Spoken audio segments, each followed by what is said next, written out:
baxırsan, nə etsəm də çatmır əlim. Baxırsan uzaqdan mənə, ömrüm gedir sənsiz yenə.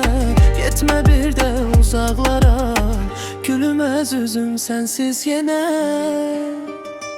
Hey baxıram dərin dərin, bu sevginin nə qədərin. Bilirəm mən şahesərin, sənin üçün yaşayıram. Hey baxıram dərin dərin, bu sevginin hər qədərin.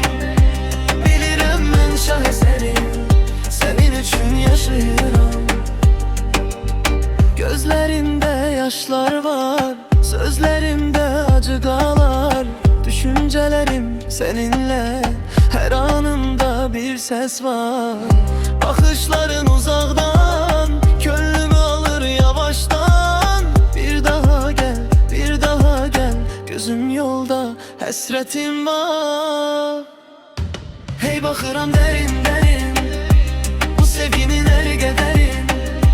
Bilirəm mən şahesərin, sənin üçün yaşayıram. Hey baxıram dərin dərin, bu sevginin hər qədərin.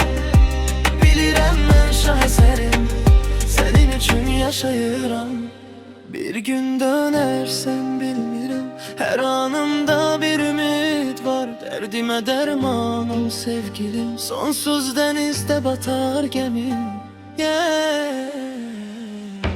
Hey baxıram dərin dərin,